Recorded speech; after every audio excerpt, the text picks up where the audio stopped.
Jadi waktu itu ayah saya juga tanya kenapa kok mau menerima tanggung jawab sebagai direktur utama di Kereta Api Indonesia. Kalau ditanya mengapa, itu saya mencoba membuat diri saya itu relevan, ya, relevan kepada bangsa, kepada masyarakat, dan kepada negara, itu atas apa yang saya bisa kontribusikan. Umur saya sekarang 51 tahun, saya bekerja sudah 28 tahun, hampir lah ya, 26 tahun, 27 tahun, dipotong sekolah dan sebagainya. Nah, saya pikir begini, kalau pada suatu hari itu saya diberi kesempatan untuk mengabdi, untuk membayar kembali atas apa yang sudah saya terima dari masyarakat yang membesarkan saya, itu saya pasti mau dan saya komit sih. Jadi itu yang saya kemukakan gitu. Cuma ya saya biasa aja sih ya, ayah saya aja yang terharu sih lihat saya sih gitu.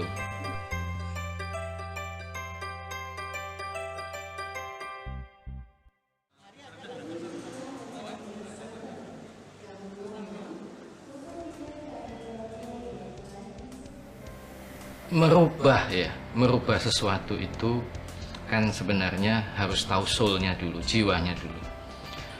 Prioritas pertama itu adalah merubah mindset daripada hampir 27.000 rekan-rekan saya yang bekerja di Kereta Api Indonesia. Ya. Jadi saya rubah mindsetnya itu dari product oriented menjadi customer oriented.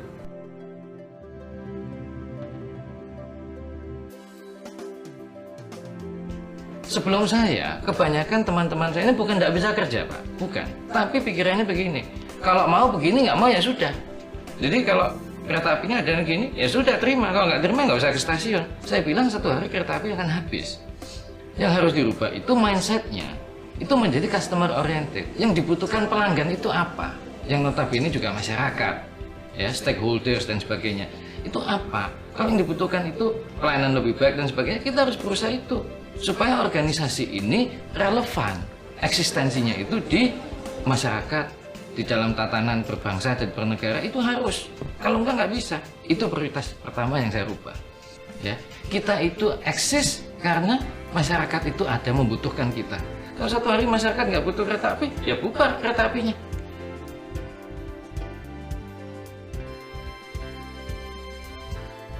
Mindsetnya itu harus serving, harus melayani, gitu ya. Itu sesuai dengan harapan orang lain. Bukan orang lain disuruh memenuhi harapan kita.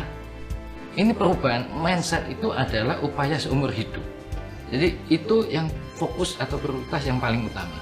Nah, yang lain itu tinggal actionnya.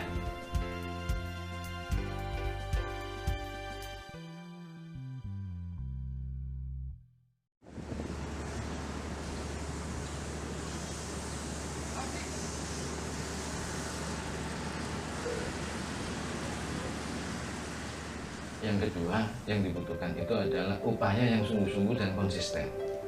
Ini yang menurut saya penting sekali. Apa? Ya macam-macam. Yang saya minta konsisten itu satu adalah perbaikan dari sisi keselamatan. Kalau kami di transportasi itu safety is number one. Ya. Keselamatan itu second to none, nggak bisa ditawar. Ya. Kalau AC-nya mati, lebih baik itu lebih baik itu diterima daripada celaka. Yang kedua itu aman, Pak. Ya, tidak ada penodongan di stasiun, tidak ada perampokan di atas kereta api. Baru yang keempat itu adalah service, pelayanan. Pelayanan itu mulai dari orang datang ke stasiun, itu stasiunnya bersih, ya. Ada customer service kalau ada yang ditanya. Ngambil tiket juga ada tiket cetak mandiri, ada print out, ya, dan sebagainya. Ini penting. Ya, services toiletnya ya agak bersih lah, segala macam. Penumpang saya itu hampir lebih dari 250 juta penumpang setahun. Bayangkan ngurus toiletnya itu bagaimana, ya. Jadi ini harus dipertahankan. Yang terakhir itu makan waktu, dan itu berjalan sesuai dengan perkembangan zaman, yaitu kenyamanan. Kenyamanan macam-macam. Makanya sekarang semua kereta semaksimal mungkin dipasang AC walaupun sederhana. Ini akan dimodernisasi terus. Stasiunnya akan diperbesar dan sebagainya. Kalau Anda keliling Jabodetabek, itu banyak stasiun kereta listrik itu sekarang juga jauh lebih bagus.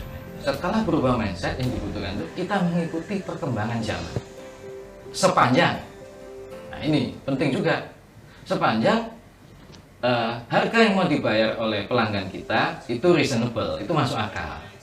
Kalau maunya harganya 10 tahun tidak naik, pelayanan naik, pasti nggak mungkin juga. Ini jadi ada take and give yang fair lah.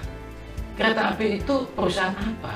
Banyak yang ngomong ini perusahaan teknik. Saya bilang ini salah. Ini perusahaan pelayanan. It's a service company. Ya. Jadi perusahaan ini dinilai dari pelayanannya.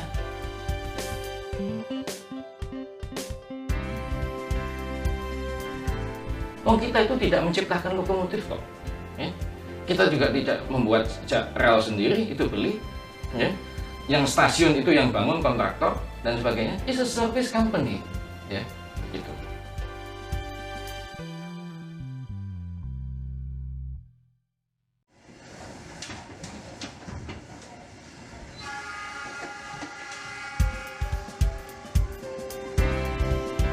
Yang tidak sepandangan untuk perbaikan itu adalah yang belum paham.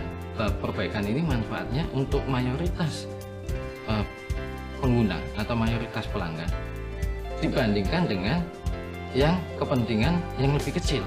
Saya sebagai pemimpin itu sangat perlu juga meyakinkan orang-orang yang saya pimpin itu tindakan saya itu benar dan saya tidak punya vested interest, ya, tidak punya kepentingan pribadi. Itu menurut saya penting sekali.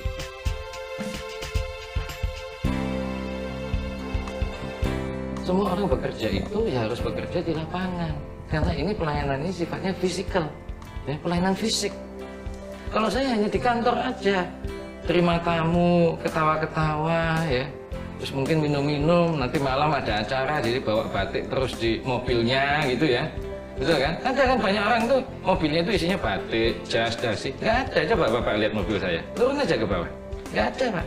Saya itu yang ada ini, ada jaket satu. Itu aja Pak. Jadi yang penting itu kalau mau melakukan ini semua, ya itu harus memberikan contoh langsung ke lapangan. Jadi saya itu bisa merasakan gitu.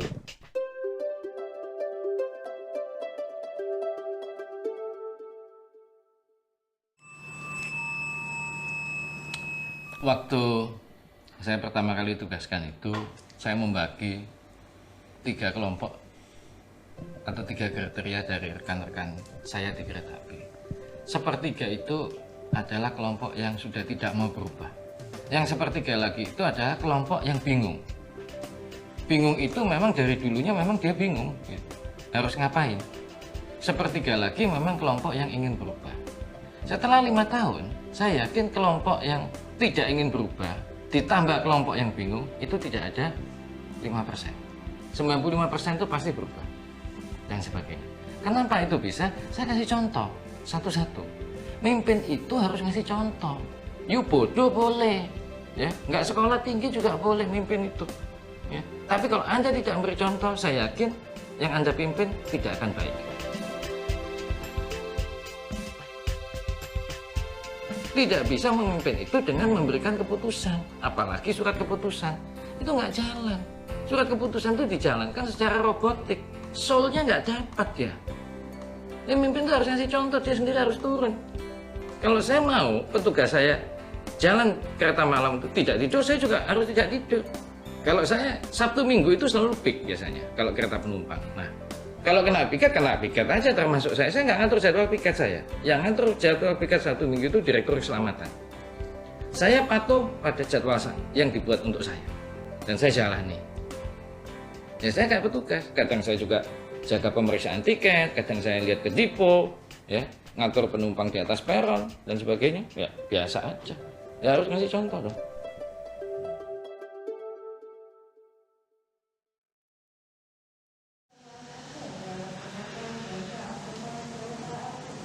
Semua pemimpin, baik atau tidak baik, pasti akan memberikan warna pada kegiatan yang dipimpin dalam bentuk apapun juga.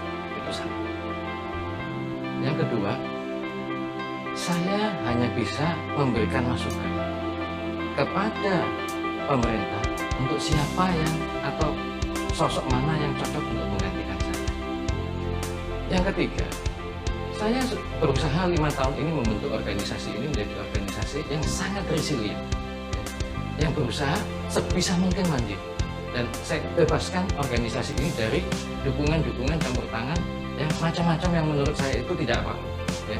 Jadi ini pure organisasi ini harus berdiri di atas kaki sendiri dengan pelayanan yang baik kepada masyarakat.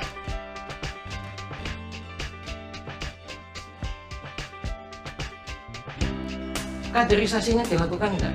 Saya lakukan kaderisasi. Saya kira-kira ada 20 mantan staf saya itu yang menjadi direktur utama atau direktur di BUMN, dan mereka melakukan perubahan baik besar maupun kecil. Kaderisasi itu tidak boleh primordial, ya. Tidak boleh karena kesukuan, karena agama, karena jenis kelamin. Jadi dikader sesuai kompetensi dan prestasi yang pernah dicapai. Jadi organisasi ini selalu fair, ya. Soalnya kalau sudah sekali tidak fair, sekali Anda punya anak emas, itu Anda akan menciptakan ketidakpuasan, mungkin bukan satu tapi ribuan. Itu aja.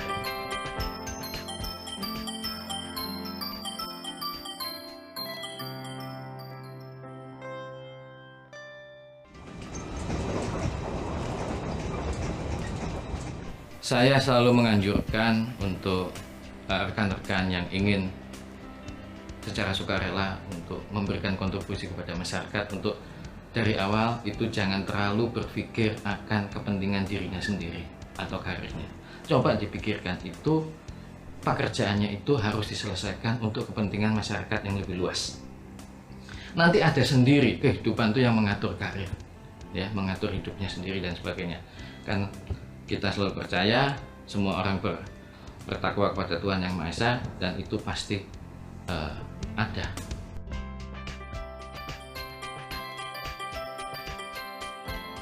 Jadi nggak usah lah dari awal itu berpikir, wah kalau begini tindakan saya nanti saya karirnya tidak maju. Cobalah berbuat yang terbaik di dalam tugasnya masing-masing, ya. Niscaya itu apa yang Anda harapkan itu pasti akan terjadi. Karena ini pekerjaan itu sebenarnya pengabdian masyarakat itu tidak boleh dijadikan cita-cita, tapi pengabdian masyarakat itu adalah amanah. Itu aja dari saya. Terima kasih.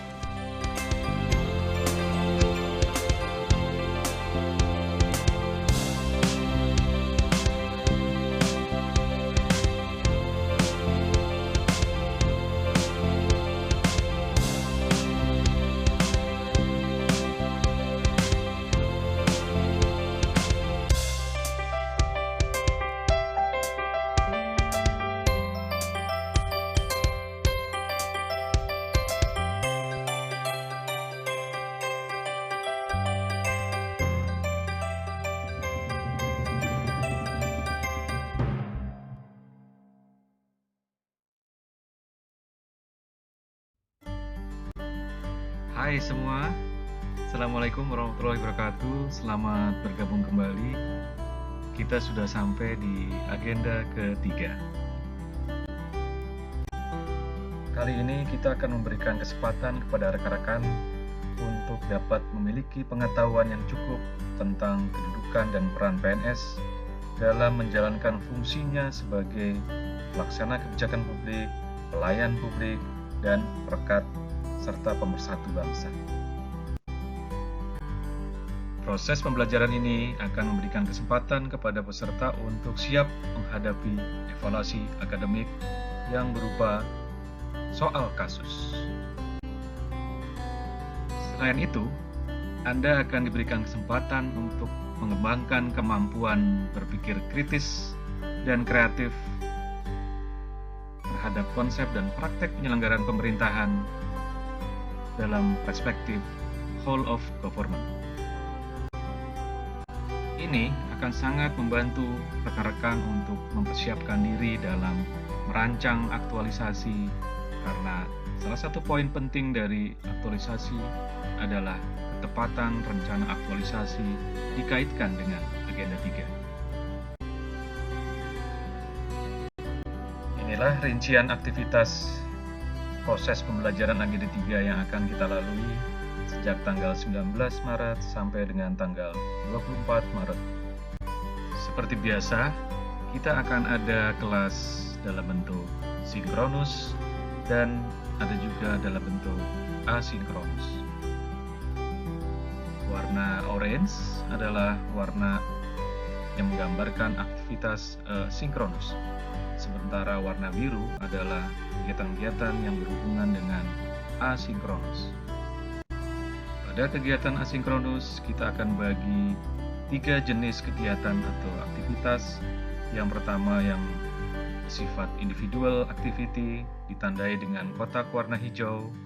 Lalu kemudian kita juga akan melakukan aktivitas berkelompok yang ditandai dengan kotak warna merah muda, dan juga ada aktivitas berpasangan yang ditandai dengan kotak warna abu-abu. Inilah proses pembelajaran yang akan kita lalui bersama-sama untuk mencapai tujuan pembelajaran bersama-sama. Semoga pembelajaran ini tidak hanya bermanfaat bagi diri Anda, tapi juga memberikan kesempatan kepada Anda memberikan warna kepada organisasi Anda. Selamat mengikuti pembelajaran, sukses untuk kita bersama.